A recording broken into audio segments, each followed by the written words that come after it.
Christmas is just a week away, and an El Campo area family has just one wish this holiday: for the safe return of a 15-year-old girl missing since late last month.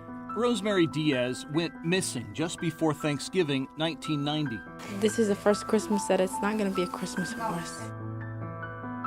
I have a strong faith, but those few days, man, I questioned God. Why?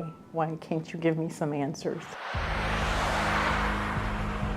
Not only did they not know why Rosemary disappeared, but they couldn't even say what happened to her. Her family desperately was trying to find answers. Yeah, there was nothing to go on, because there's very little clues at the store. The only thing that was out of place is a Coke machine was pushed out of place, and a file cabinet had a dent in it that wasn't there previously. Rosemary's purse and all of her belongings were still at the location. She was just gone. Detectives narrowed down the time frame of her disappearance to a brief window. They say she had last talked to her mother at 7:45 the night she disappeared. At 7:52, customers at Dane's Country Store called the Wharton County Sheriff's Office saying there was no clerk to be found. Then the search began at a little after 8 o'clock.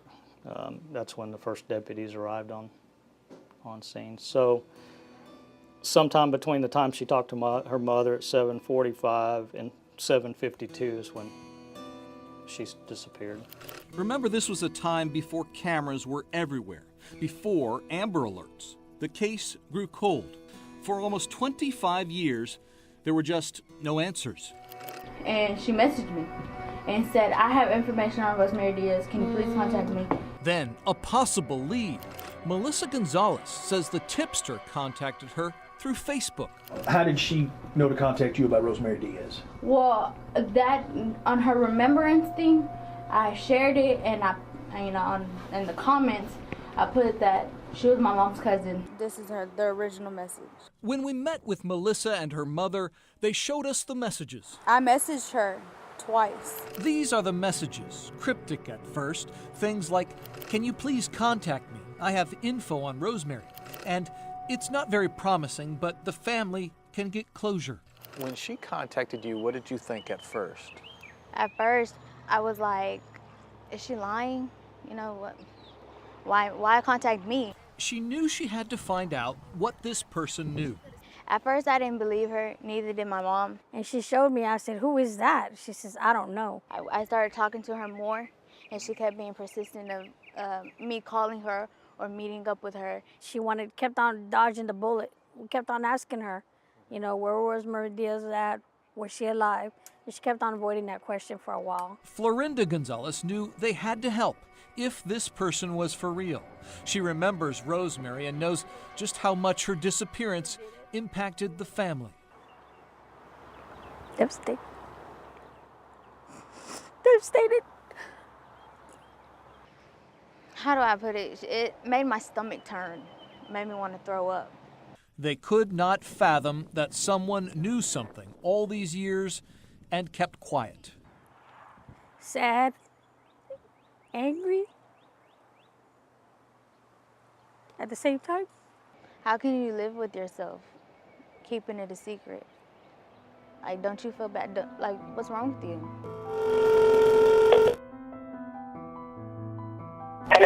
So they helped investigators get in touch with that tipster. As me, if it was my family member, I would want to find out, exactly what happened to her. For the investigation, this was the strongest lead in decades, and this person potentially had information that could jumpstart the case. A family secret kept hidden for 25 years. The people of the family were just scared to talk about it. I know he was violent. Like I said, the whole family was scared of him. Scared into silence until now. She had told me the story maybe about 2 days before she passed. She kept coming to me in my dreams, and it kept bugging me, like, somebody needs to know about her and investigate it. After 25 years of silence, why would she come forward now? What had changed over the last quarter century? Investigators finally had their first solid lead. So let's talk about this guy who you believe is responsible. How do you classify him now? Other than deceased? In terms of the investigation? You mean as like suspect or person of interest more than anything? And that's all I can classify him as, because he's never been, since we've known about who he is, he's been dead. He died approximately 6 months before we found Rosemary. The family's been, since our initial interviews, been tight-lipped about anything that they said prior to us getting the case. But as far as he goes, I know he was violent. We repeatedly tried to talk to his family, but they refused to take part in our report. That info came from Benita Badia. She was encouraged by her dying mother to come forward and share a long-held family secret. In 1990, Benita Badia's aunt was married to Frank Merlos Rodriguez Jr. She told investigators about a night where her mother said that her aunt said Rodriguez came home late, around 2 or 3 in the morning. As the story goes, she saw him get shovels out of his shed. He left, was gone a few hours, and then was acting suspiciously when he returned. She said that he took off his clothes. He never would put clothes in the washing machine. He put his clothes in the washing machine, that they were all, full of mud, dirty. And that he put them in the washing machine, and then she asked him, "Why are you washing clothes?" She asked him, and he said that he started crying, and that he says, "Oh, I did something I shouldn't have done." And she's like, "Well, what did you do?" And that he said, "Oh, I picked up this girl, I wasn't in my right mind." Badia told investigators she'd heard the girl was buried near an old travel trailer or a camper on a plot of land owned by Frank Rodriguez's family, near a spot where he used to hunt. 60 acres in the middle of nowhere. And so when Wharton County called me and we went down on that property and rode that 60 acres with a ATV, kind of scratch our head, where do we start? Detectives reached out to Tim Miller. He runs EquiSearch, an organization that helps look for the missing, which he established after the 1984 kidnap and murder of his own daughter, Laura. One of the first things they did here was look at Google Earth views of that property from as far back as they could find. In this case, 1995, comparing to what was today. Notice here a little white dot. Here in the 2005 pic, gone. Miller thought that could be the travel trailer, a location just 6 miles from Dane's Country Store, where Rosemary disappeared.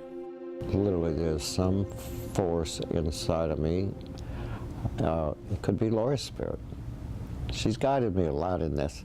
To say, "Dad, start there. Start there." I mean, I got in an argument with the detective. I said, "We need to start there."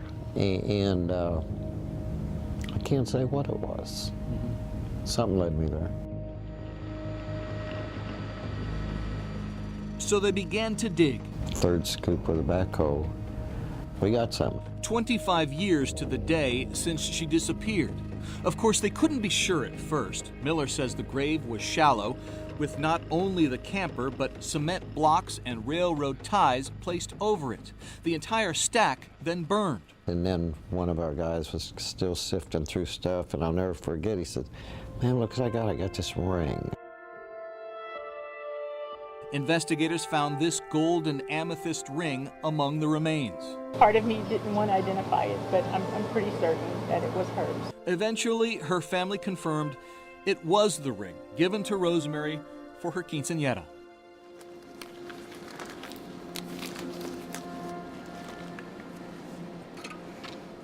But they would have to wait months for DNA tests to positively identify the remains as those of Rosemary.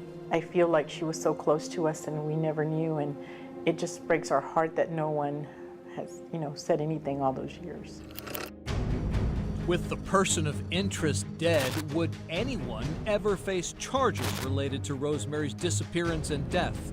And what was it about him that scared his family into silence for so long?